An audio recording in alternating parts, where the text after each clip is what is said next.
The chamber was heavy with expectation, a courtroom turned coliseum. Fluorescent lights poured down with an unforgiving glare, illuminating every flicker of expression, every subtle breath. At the center sat Justice Brett Kavanaugh, leaning back with the comfort of authority, the weight of a lifetime appointment pressed into his posture. And then it happened. The smirk. A curl of the lips that wasn't simply a smile, but a declaration. The chuckle that followed cut sharper than any gavel, a sound not of humor, but dismissal. Gasps escaped the audience like air from a punctured balloon. Reporters' pens froze mid-sentence. Cameras tightened their gaze. The sound carried beyond the marble walls. Arrogance captured in real time. Kavanaugh wasn't just laughing at an argument. He was laughing at the audacity of someone like Jasmine Crockett daring to press truth into the record. Crockett didn't move at first. She let the sound hang in the air, let the echo of his derision make its own noise. Her cold eyes narrowed, not with anger, but with something more dangerous composure.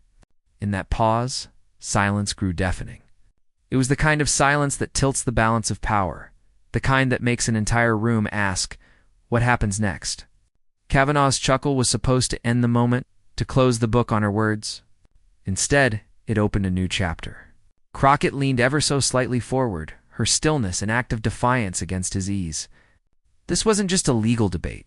This was a duel. Respect stood on one side, condescension on the other. Every spectator felt the shift. The marble halls no longer echoed with routine proceedings. But with the ancient drama of power meeting resistance, the smirk was his weapon. But Crockett's silence was hers. And in the tension of that frozen instant, the chamber itself seemed to take sides. Tilting toward the voice that refused to be mocked into silence, what Kavanaugh thought was a chuckle of dismissal had already become the soundbite of arrogance. And the audience knew the duel had just begun. But Crockett's cold response wasn't just an answer, it was the beginning of Kavanaugh's unraveling. The chuckle wasn't just a man's laugh. It carried centuries of history with it. The old familiar sound of dismissal, aimed at anyone who dared to challenge entrenched power.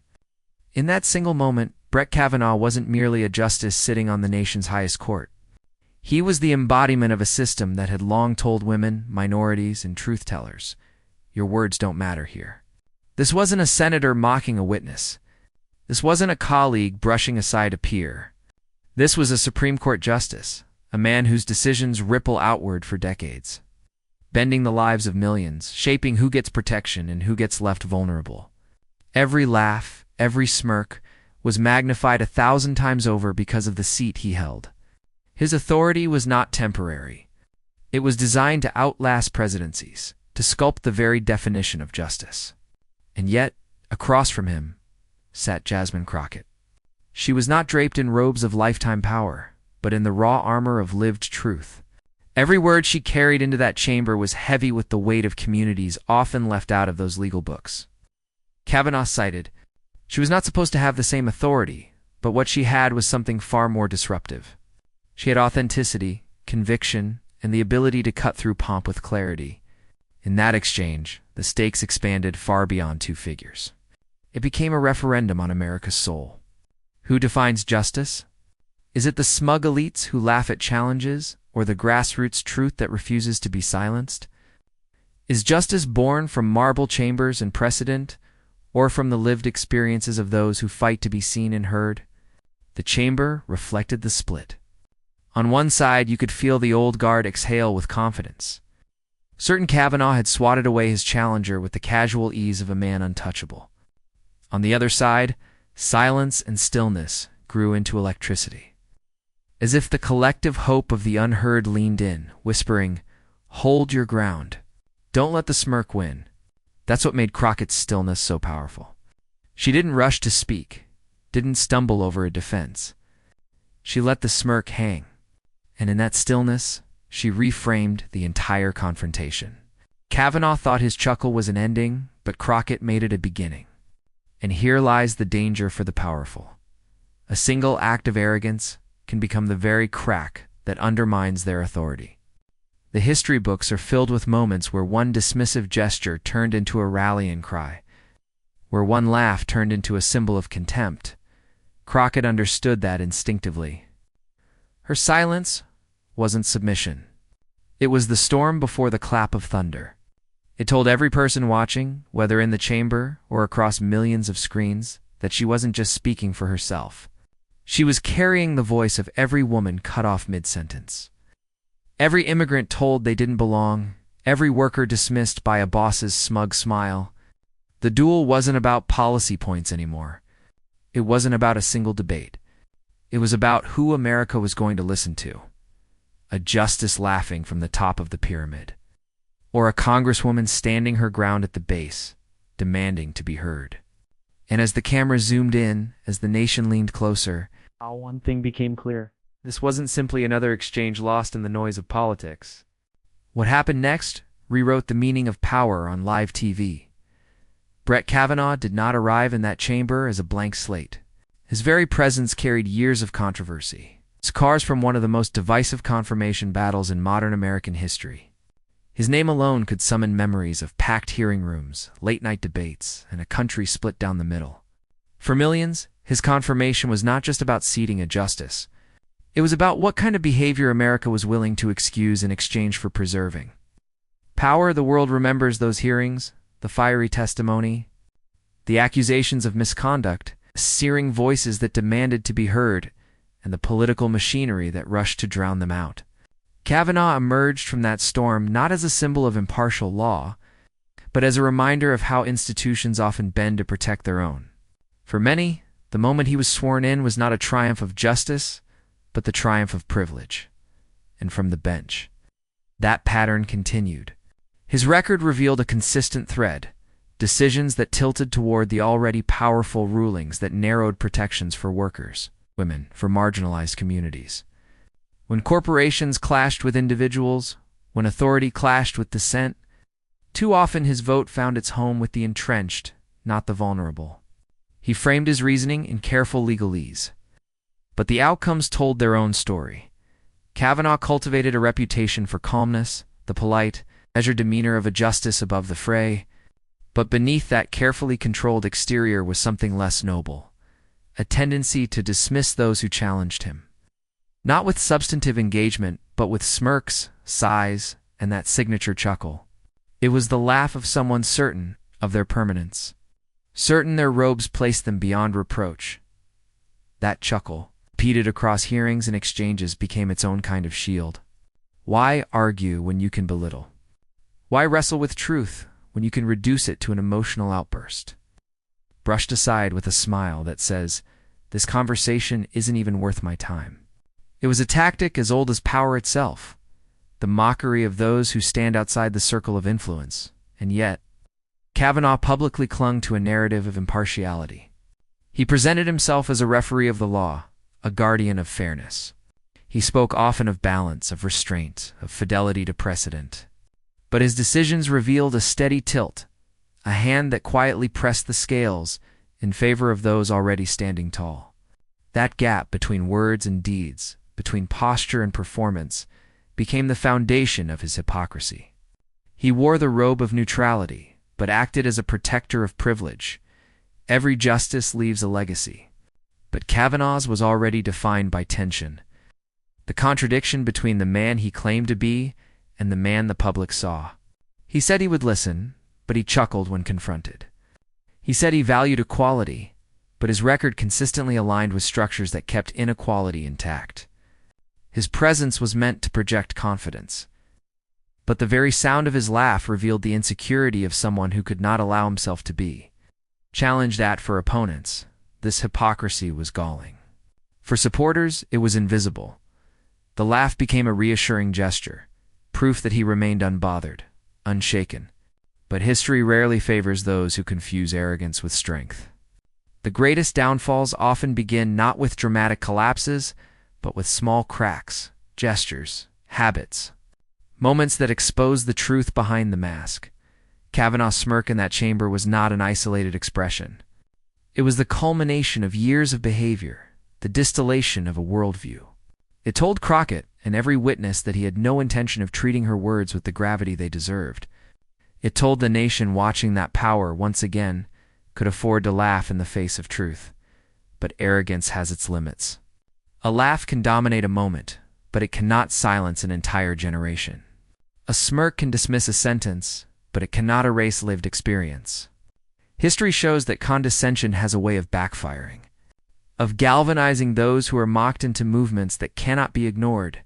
Kavanaugh, in that instant, believed his chuckle was another shield, another dismissal that would pass without consequence. What he did not anticipate was that Jasmine Crockett would not play the role he expected.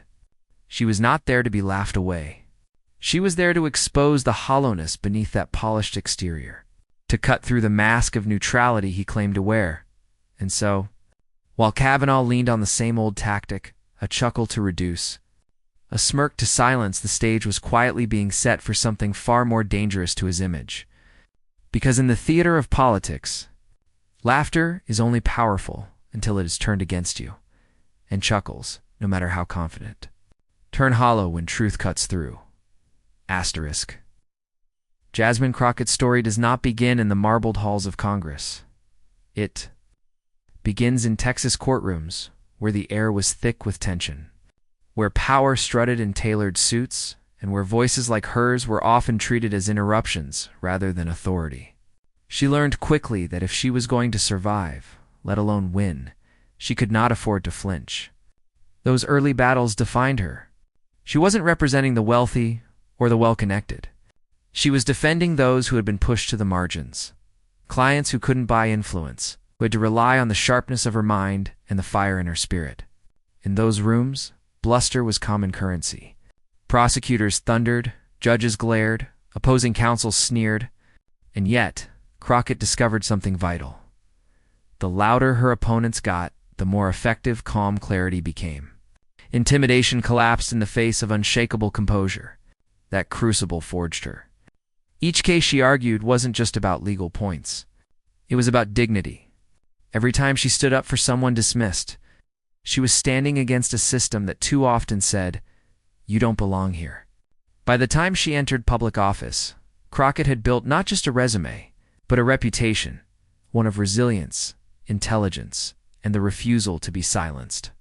Her rise to Congress was not inevitable. It was earned. She faced the same coded doubts and condescension that trail women of color in American politics. But every time someone said she was too fiery, she translated that into fuel. Every time someone tried to box her into silence, she spoke louder, not in volume, but in clarity, in presence, in undeniable truth. For her, Congress was never about prestige. It was about the community she carried with her, the working mothers balancing 3 jobs, the immigrants who kept their heads down out of fear of being targeted, the young black and brown kids told by institutions that their voices carried less weight. Crockett arrived as their echo and their amplifier, determined to ensure that in the chambers where history is written, their absence would no longer be the rule. Her style is not accidental. She knows the sting of being interrupted, the frustration of being laughed at mid-sentence, the insult of having your argument reduced to a punchline. So she turned those experiences into armor.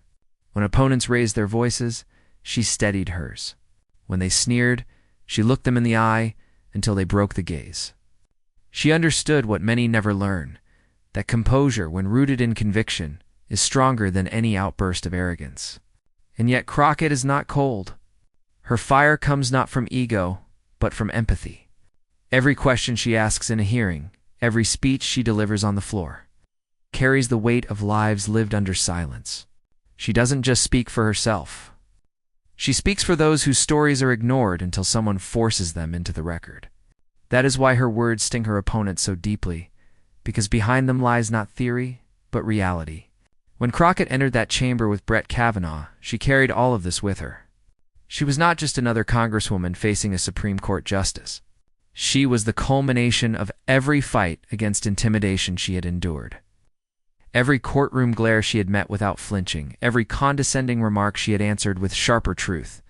To Kavanaugh, his chuckle might have seemed like a small dismissal, a way to reduce the weight of her challenge into something laughable.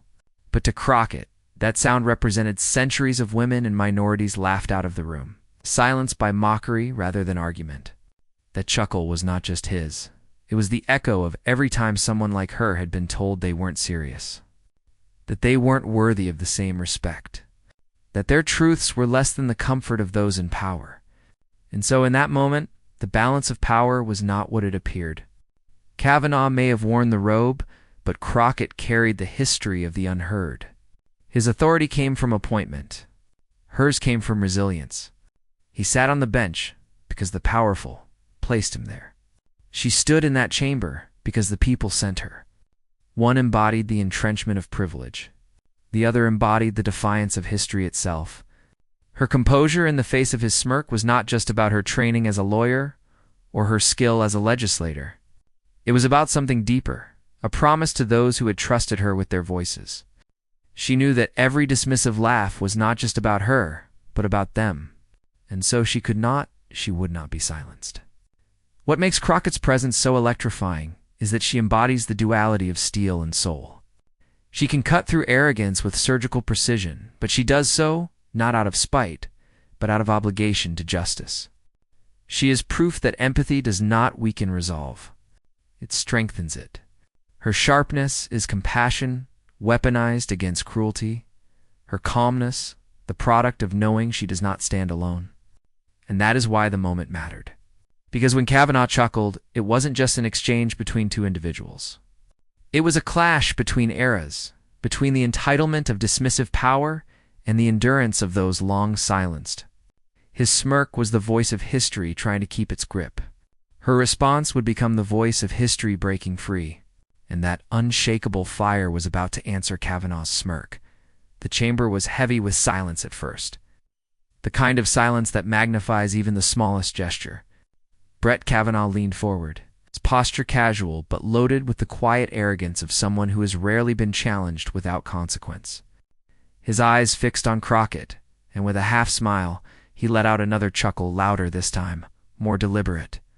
It wasn't just amusement, it was dismissal. "Congresswoman," he interjected smoothly, voice dripping with condescension.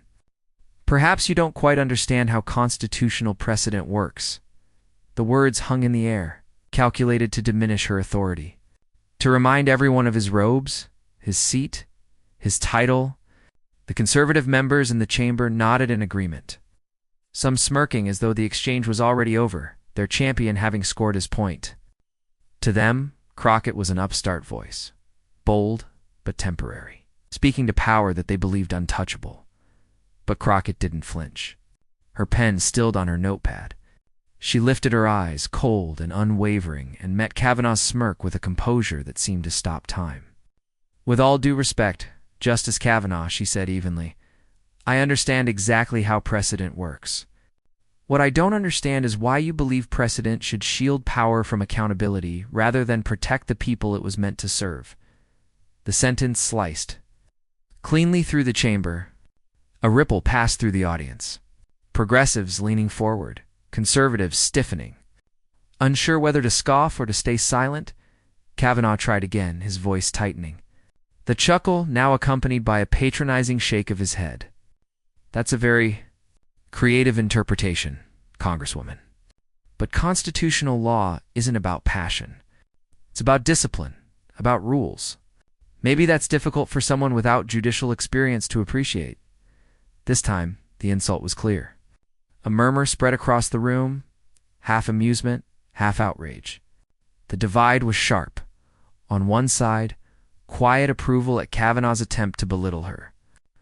On the other, growing anticipation that Crockett would not let the jab go unanswered. She leaned forward slightly, but her tone remained calm, almost surgical. Judicial discipline, Justice Kavanaugh, is not laughing at legitimate questions.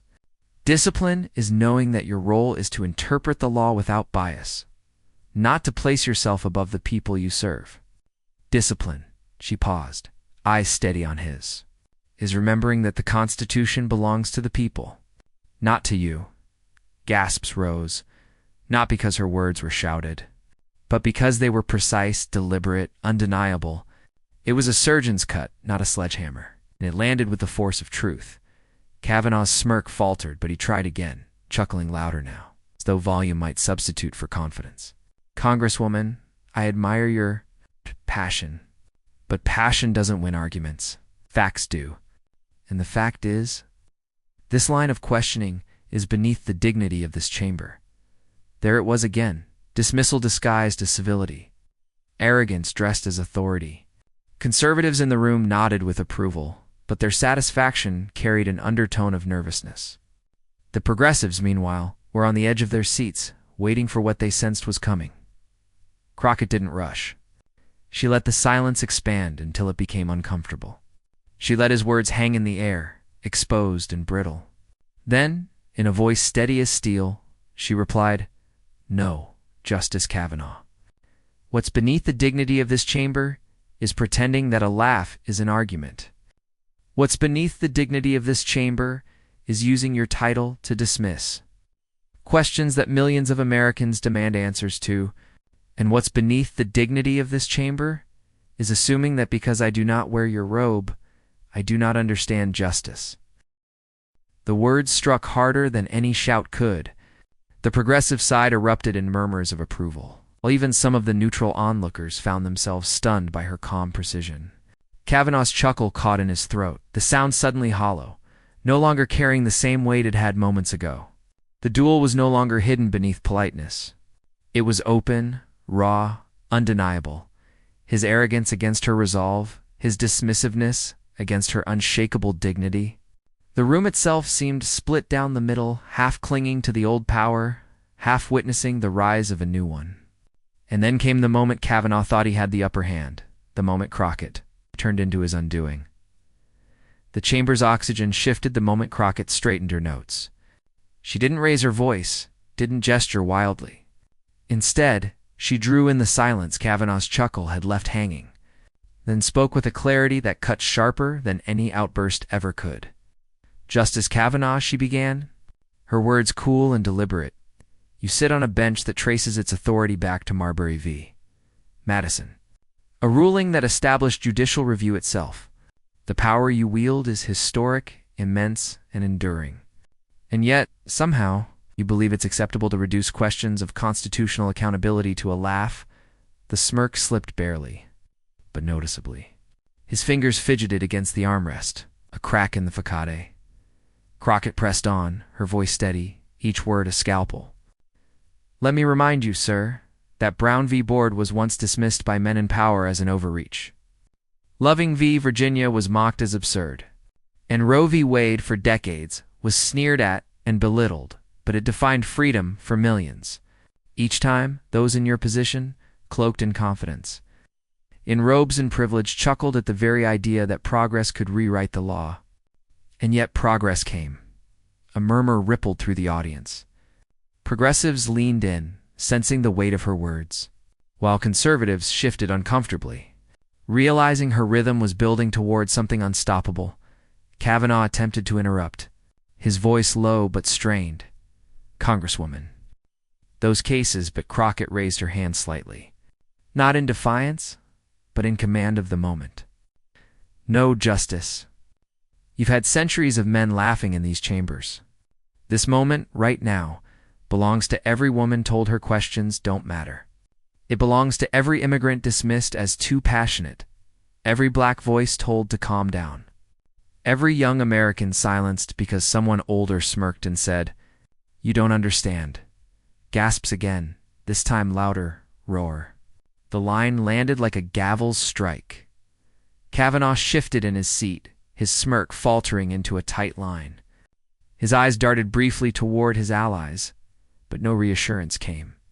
Even those who had nodded along earlier seemed frozen, wary of the electricity in the air. Crockett leaned forward now, her tone dropping just enough to draw the chamber in closer. "You say passion doesn't win arguments, Justice Kavanaugh. But tell me what built this country if not passion?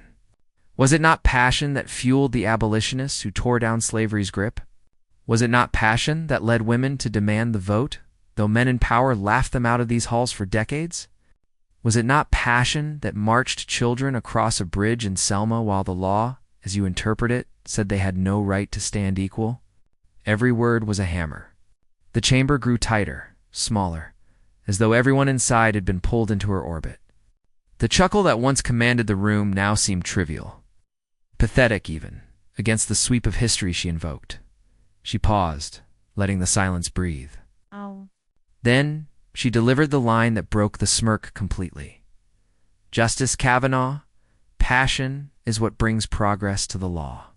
Without it, men like you would still be laughing while others fight just to be seen as human.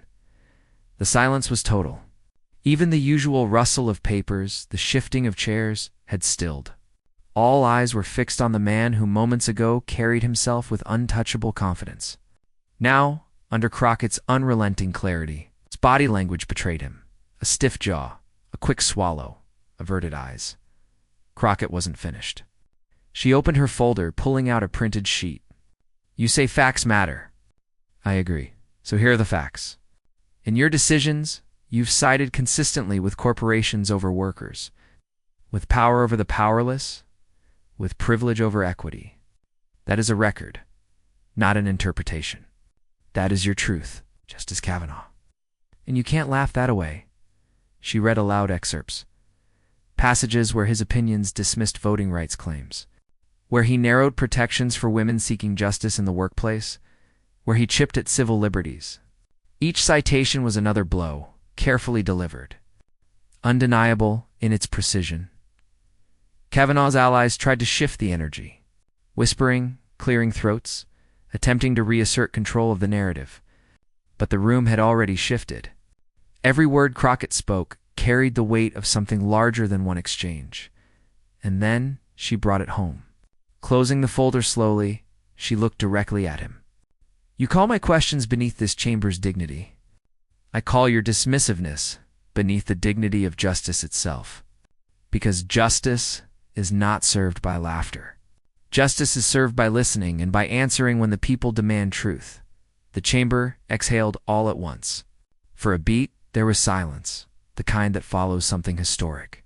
The kind where everyone knows they've just witnessed a turning point. And then, like a dam breaking, it came gasps, murmurs, applause erupting from the progressive side, even a few hesitant claps from the center. The noise swelled into a wave, reverberating through the chamber's walls. Staffers exchanged wide-eyed glances, reporters scribbled frantically. Phones lit up as the moment went viral before it had even ended. Kavanaugh sat frozen, his chuckle silenced. His power diminished not by shouting, but by truth. He had come armed with smirks and arrogance, but Crockett had met him with history, law, and lived humanity. And in that duel, there was no contest. The viral spark had been lit. Clips were already racing across timelines. Captions screaming the moment. Crockett shuts down Kavanaugh's chuckle. The chamber was still vibrating with the aftershocks of her words. But outside, a larger storm was already forming, because the real explosion wasn't inside that room. It was across America. Asterisk. By the time Crockett walked out of that chamber, the clip was already everywhere. What began as a tense silence inside those walls had detonated into a social media frenzy. On Twitter, hashtags erupted like fireworks. Hashtag Crockett clapback, hashtag smirk wiped, hashtag justice served. Millions of tweets poured in within hours, each one a digital spark in a wildfire of outrage and exhilaration. TikTok lit up next.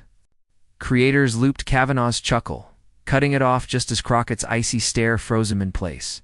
Then came her words, precise, unflinching, synced over dramatic music, slow motion effects, captions in bold red.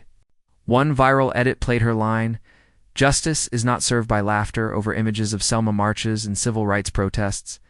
It racked up millions of views in a single night. Instagram Reels and YouTube Shorts followed, each one replaying the chamber moment from a new angle. Crockett's stillness, the shift in Kavanaugh's jaw, the eruption that broke the silence.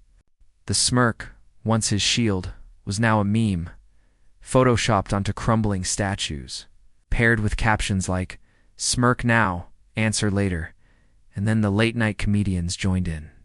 On stage, hosts reenacted Kavanaugh's dismissive chuckle, only to be smacked down by Crockett's lines. Studio audiences howled. The clip wasn't just political theater anymore. It was comedy fodder, pop culture, water cooler talk. But analysts weren't laughing. They were dissecting. On MSNBC, One panel called it a symbolic clash between the old order and the rising voice of accountability, CNN. Described it as grassroots truth cutting through elite dismissal. Even conservative commentators, usually quick to defend Kavanaugh, tread carefully. Some attempted spin, arguing Crockett was too emotional, but that argument collapsed when polls showed overwhelming public approval of her response. One moment in particular made headlines. A young law student posted a video of herself crying while watching Crockett's reply.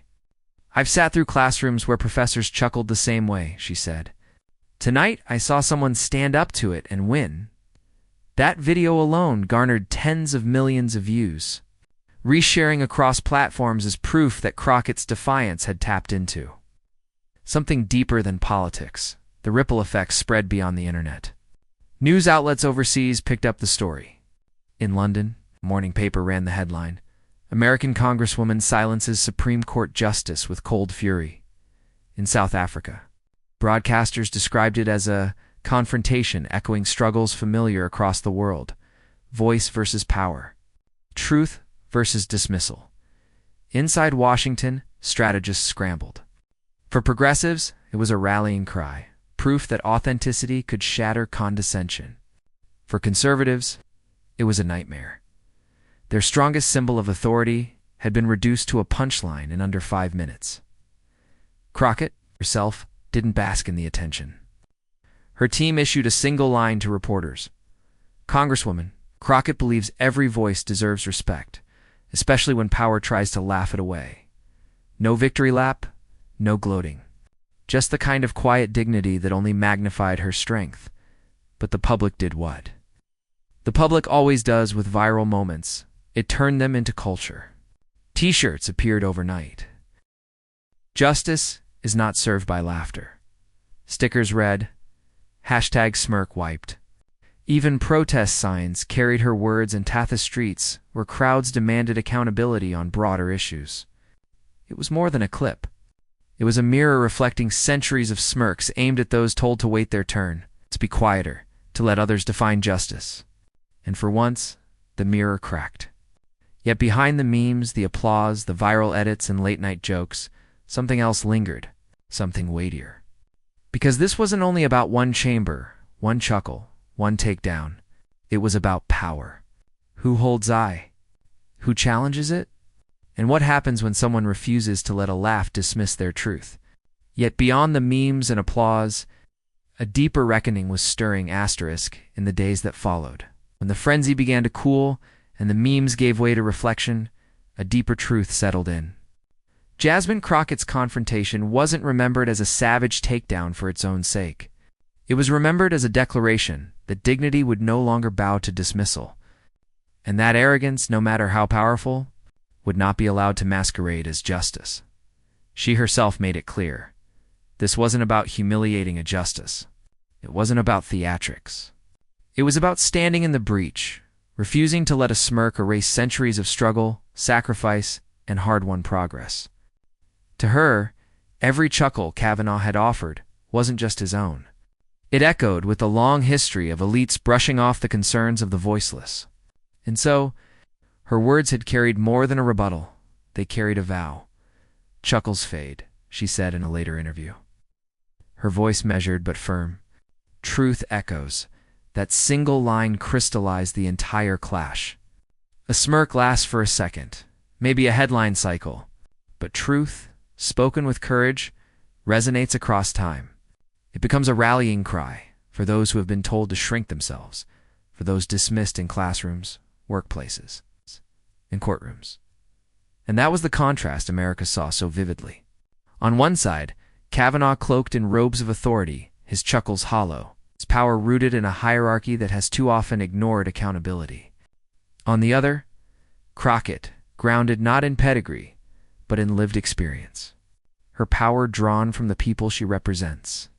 Her steady truth slicing through condescension like glass breaking in a silent room. The moral couldn't be missed.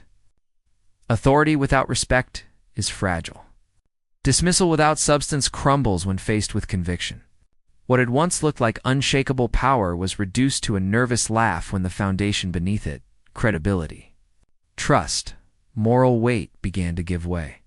For millions who watched, the takeaway wasn't just entertainment, it was affirmation. That you don't need the title of justice to speak justice.